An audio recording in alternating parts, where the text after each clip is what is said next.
Hi, welcome back to Belles and Banter. My name is Joy. I'm Jules. Justine. And we're the Wedding Belles. We are professional wedding event planners in Alberta. And today's episode is going to be us talking about the first 5 decisions that you should be making when planning a wedding. Because before we forgot to introduce ourselves, we talked about number 1, the foundational decision that you have to make is budget. Budget. But why? Why must we decide budget first? Kind of sets the standard for everything else, right? And money is important. You can't just spend $1 million on your wedding. I mean, if you'd like to, good for you, but hopefully that's your budget that you can afford. If you don't have a budget, things will just spiral on to, But yeah, spending you need lots to of money. set a number. If you can afford $1 million wedding, good for you. But you still need to know what that number is, right? Like, So I call this very first decision actually the foundation. So the budget and also the guest count. Because I think those two are the foundation you need to build your wedding on. So budget has to come first because obviously it sets a tone about what you can afford and what you cannot. And then guest count because that is the number one factor that determines everything else. Yeah, pretty much determines everything else. But in my opinion, and this might be a differing opinion from other people, but I believe in setting a range instead of a hard set number for a budget. For example, I'm comfortable spending $30,000 to $35,000, right? So that extra $5,000 buffer, first, psychologically, if I go over the $30,000, it doesn't make me feel really bad, and also does leave room for any kind of emergency spends Yeah, that makes that sense. I might have to take. That's so smart. I don't remember doing that at all for my wedding a long time ago. So it's good to have a range Obviously instead of that set- exact number. Yeah, like obviously set a range that makes sense. Like if you're gonna say my budget is $30,000 to $100,000, that's not helpful at all. But yeah, set like a realistic range. So some example budget tiers, and this is not an extensive list at all, they're not rules or anything like that. Knowing what kind of wedding that you want to have is going to help you set your budget as well. So for example, if you want a really intimate wedding, you can spend less on an intimate wedding. If you have more of like a mid-range traditional wedding, then you'll probably be spending the average spend for the budget, right? So here in Alberta, the average number of guests, for example, is about 100 to 150. So you should be planning for a budget that can accommodate that many people, right? Or the third most top tier example is having like a full scale 600, 1,000 person wedding. And then obviously your budget has to kind of reflect that as well. Top 3 budget regrets people have, and this is why we put guest list on this foundational step or decision as well, is they invited too many people. Too many. Yeah, that's one of the top wedding regrets reported. Too many people invited. So really take a long, hard look on your guest list. That sounds so cold. It does, but honestly, I kind of have that regret from our wedding. We probably could have invited less people because on the day of, I don't even think we talked to everybody that You just day. don't have the amount of time. To talk to everyone. Yeah, and again, when you get excited because you want to party and celebrate your wedding with everyone, right? But you also have to consider your relationship with them. Some of those people that were invited to our wedding, we don't even talk to anymore. Second most common regret is overspending on things that guests didn't even care about or notice. That one's painful. Like those little favors that you get at all weddings. You already have duplicates of at home, and you get more. Like as much Favors as I, are big. Favors are as much as I love to see like a personalized shot glass, to be honest, most guests won't take that home. I really don't think so anyway. So if you do want to spend on favors, we would recommend edible ones. Yeah, we see that a lot even at takedown, Yeah. right? If they're not edible favors, and even the edible ones, you will see so many left behind on the tables at the end of the night. Yeah. Because let's be real, like most guests don't really care for the favors. Yeah. Like there was a really trendy favor that went around maybe a couple of years ago, which was like making a wedding soundtrack. Do you guys see that? See like little inspo for that? Yeah. Those ones, oh man, I think we went to one wedding where nobody took it. Oh, no one took it. Like no one took a No. single CD. And they must that have spent burned. so much time Yeah. making that. Yeah, so like although it is so cute and I love that, maybe just have the personal soundtrack for you, right? So you could have saved so much money from not making this, and you could have put that money somewhere else, right? Or the alternative they could have done, like nowadays, is like Spotify playlists. Yeah, Put a QR code. Freer version. Subscribe to our Spotify. Or just don't do favors at all if that's something that you're okay with. Yeah, that's the second most common regret for budget things. Is favors? Is overspending on things that people didn't really care about or Didn't really notice, care. right? So again, favors is probably the number one thing that we can think of from that list or from that category. The third most common regret for budget is not investing enough in food and memorabilia like photos and videography. That's another common regret. I know for my wedding, I was a lower budget wedding. I didn't want to spend very much money, and it took me a really long time to convince myself to hire a videographer because I didn't want to spend the extra few $1,000s that it would have been to hire a videographer. But my husband actually convinced me to, because he's like, this is only going to happen once in your life and you want to be able to look at it and remember. And so in the end, I was like, fine, I'll fork over this extra few $1,000s for the videographer. And I think I've watched that video so many times and like I have no regrets now. And I've been to weddings where food, for example, was not awesome as a guest, you know. And You don't want your guests hungry at the end of your event. Right. Or not satisfied with Satisfied. selection or whatever it Yeah. is. Because I think, I don't know, maybe it's just our group of people, but I think the most talked about things from a wedding is food. Yeah. And the party afterwards for sure. Everything else, like, I mean, the ceremony, sure, right? Yeah. Like, whatever, the vows and stuff. But outside of that, I don't know what guests care about. When you're crafting your budget, consider these top 3 budget regrets and see if you can, you know, squeeze in a little bit more to things that people have in the past or historically regretted spending or not spending on. So if you're thinking about doing favors and custom burned CDs, maybe take that budget and put it towards having a more delicious buffet or something like that. In your guys' opinion, can a wedding with a small budget feel more luxurious than a big budget one? I think so. What, like, It's how? like, How can we do I it? think they, as long as they focus again on the guest experience, right? And the number of guests is such a big thing, right? If you hold the budget the same and you had different guest counts, say it was, I don't know, $10,000 wedding, right? If you only had 20 guests, $10,000 goes a long way to entertain that 20 guests versus $10,000 budget on 100 guests, right? So, like, you can definitely make it luxurious for those 20 people easily, right? I think it's just a matter of, again, managing your guest count and also focusing on the comfort of the guests. The guest experience is Yeah, if that's what you're going for. Yeah, I think there are like other things that you can do that could make any budget feel elevated.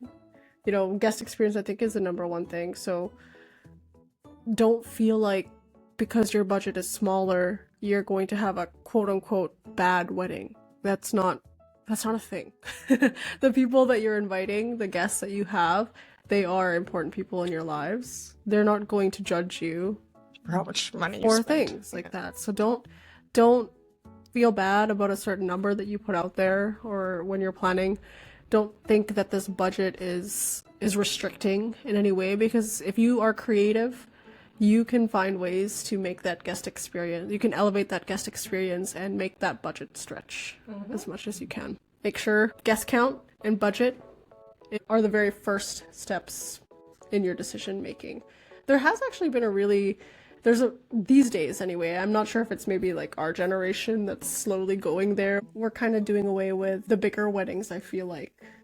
Going towards that anyway. The Gen Z maybe, I don't know what you guys are up to these days.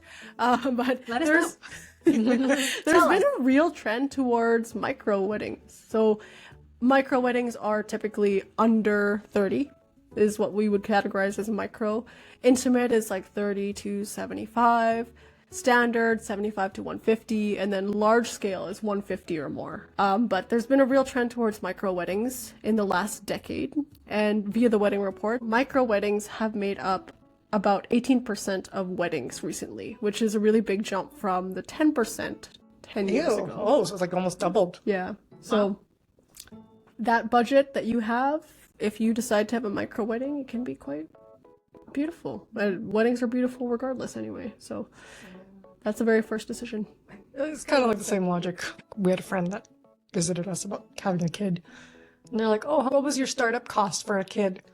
And then we're like, and I think it could apply for weddings too. It can be as expensive or as cheap as you want. Yeah. It doesn't really matter. I don't think in the grand scheme of things. Yeah. And talking more about how you kind of regretted inviting too many people, there have been studies that have shown that you can really only meaningfully interact with X number of people at an event. What's the number, do you know? There's a lot that goes around. So I had a paper that I quoted here. Dunbar's number is the rule of 150. So they say that in your whole life, you really only interact with 150 people meaningfully. Wow. And there's other psychological effects like the Ringelmann effect that says that when your group sizes increases, then your engagement with each other obviously decreases as well, right? So the more people that you invite, your budget also gets larger, but also that quality interaction, the emotional closeness that you might feel with your guests is going to be dropping too. I see that. So like there's actually some science behind it as well. But for your wedding guests, when you're making your list, remember that guests mostly remember how welcomed they felt. So, you know, when you have the 600, 700, 1,000 people wedding, that individual guest who doesn't even get to talk to you, it's basically just going to the mall. It's a dinner. Yeah, they're not going to feel as welcome, right? Another thing that guests mostly remember is how good the food was, right? Again, we're biased. We really like our food, clearly. But don't cheap out on your food in your budget if you can help it. The tastings are important too. Yeah. Like pick your caterer well. Yeah. Another surprising thing, apparently, that guests felt, or mostly remember, is if they felt relaxed or if the day felt chaotic. The guests can pick up on that. Like the subtleties of that. So I could see that. yeah. Yeah. Because like as a guest, when you see like the panic in the wedding party's eyes, like it's like, oh God. Yeah. Should we be here? Yeah. So I didn't even actually consider that. I always thought of like, you know, they think about the music if it was good or the food it was good, but they can actually feel whether it's chaotic or relaxed. I guess you could also see, even looking at the time, if you're hungry and it's 8 o'clock and there's no dinner yet. Oh no! What's going on? You know? Yeah, I guess I'm just saying this because I want you to know, if you are planning a wedding right now and creating your budget and considering your guest list, that your guests probably don't care that they're sitting on Shibiari chairs or what your signage font is, or if there are favors. They don't really care about that stuff. So definitely make your budget accordingly.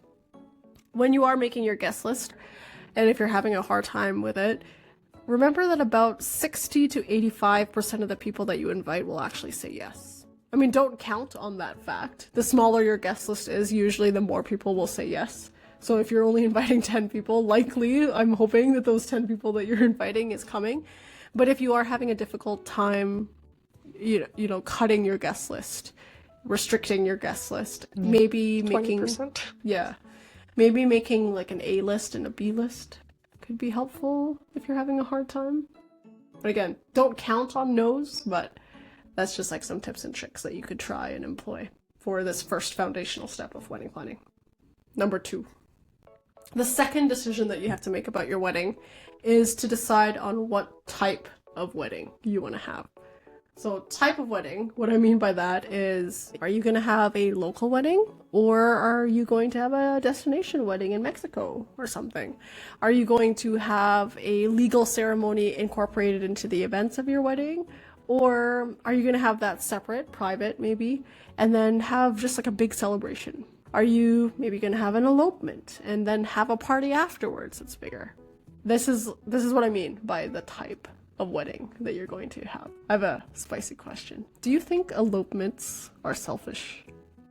Nope. No. Nope. Not at How all. would they be selfish? They are not selfish. Just There's a lot people. Some people may judge you and think that it is a selfish thing to do, but it's two people getting married, and who cares what everybody else thinks There's a about? lot of people that would say otherwise. Really? That's entitlement talking, then.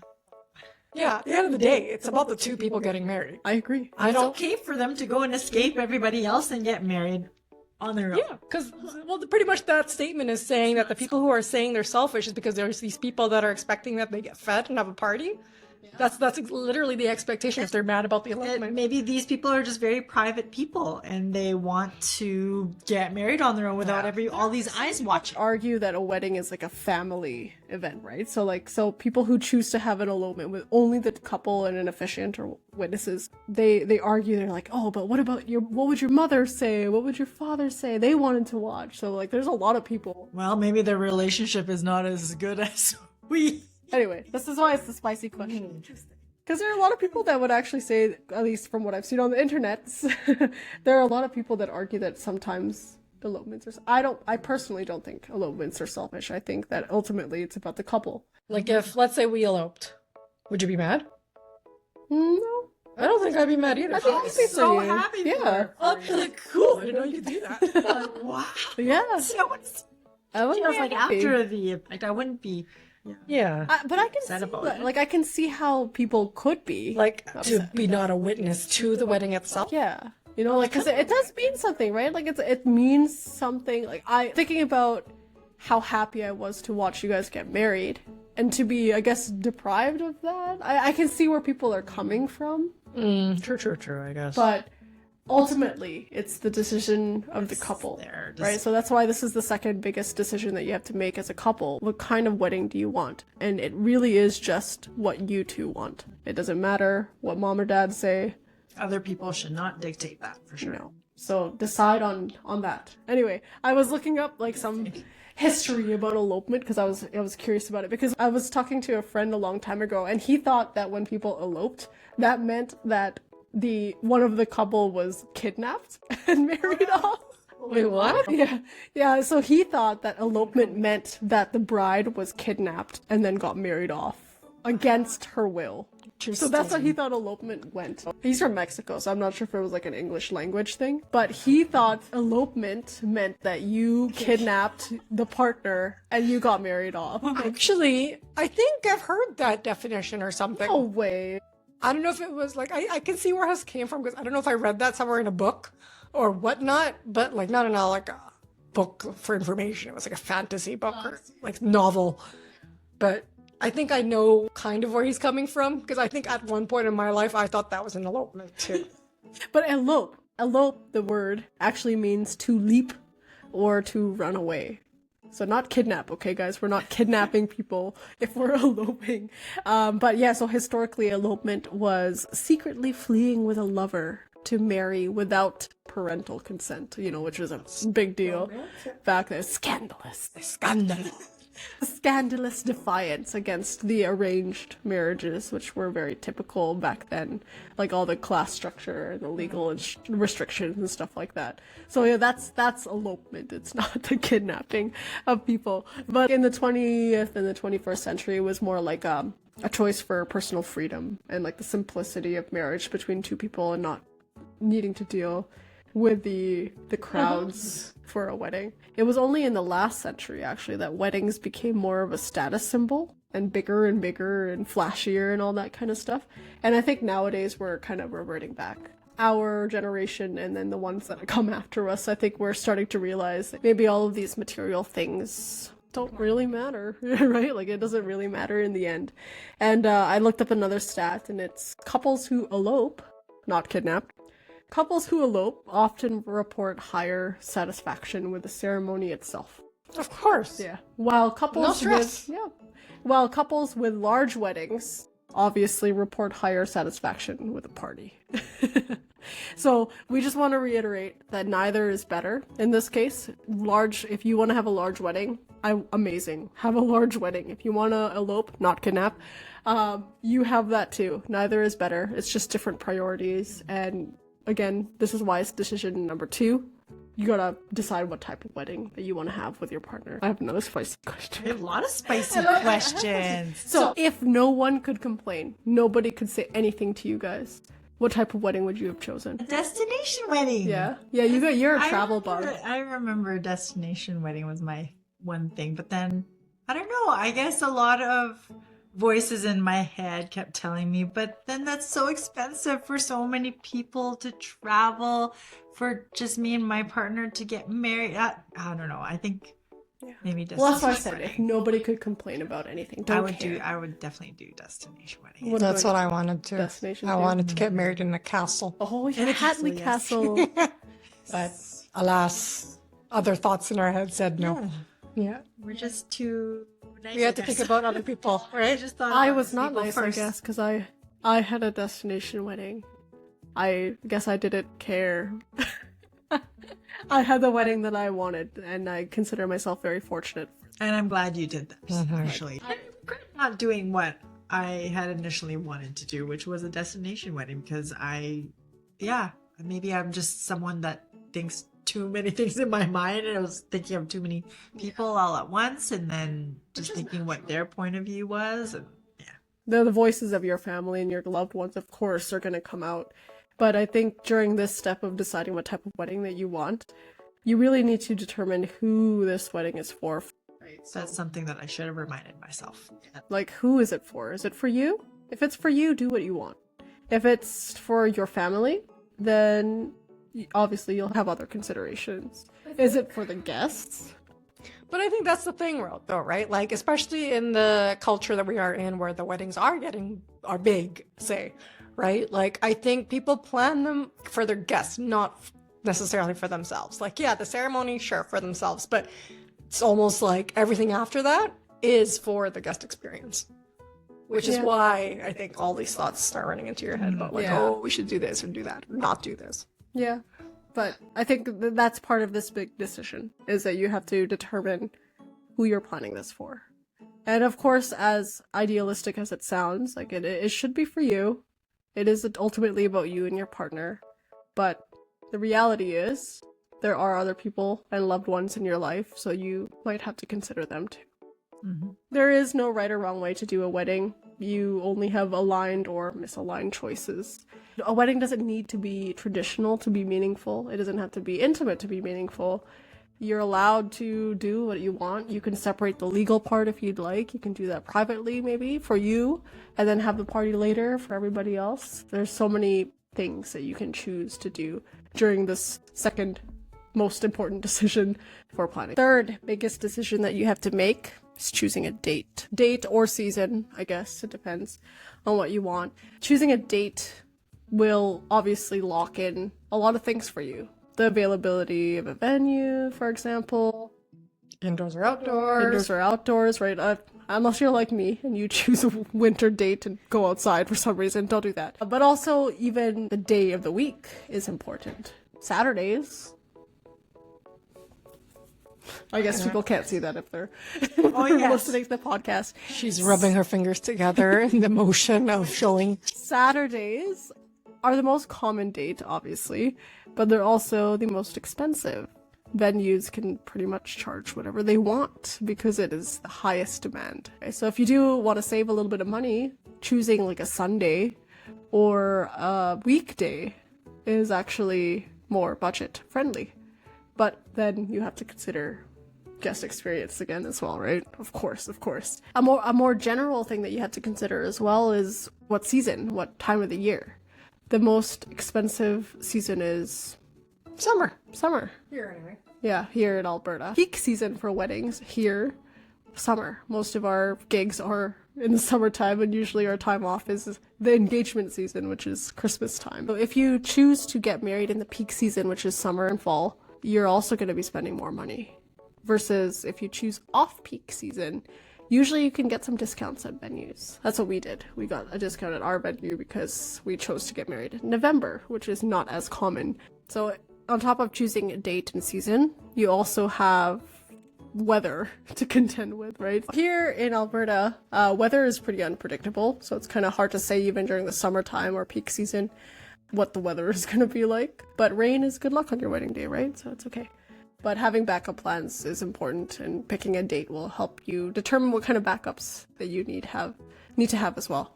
Picking a date will also determine some flexibility for venues and vendors. Obviously, if you have your eyes set on a certain venue and you're choosing to get married in peak time, you better get on that quickly because they're going to book up very fast. Some of the most popular venues book up 2 years in advances. Yeah, so definitely if your heart is set on Hatley Castle, you book that as soon as you can and decide on that date as quickly as you can. Vendors too, so like photographers, the really, really popular or sought after photographers, videographers, they book up fast and their time they're worth it. So definitely take a look at those. If you're not particularly sentimental about your date, then choosing the season, it could work for you, right? Like autumn is beautiful photos. You got soft light, golden hours longer. It's more romantic in a way. So if you don't really care the date, you got a lot of choices, I guess. It opens it up. Date and season, that is your third decision that you have to make for wedding planning. Number four is your vibe, your overall vibe.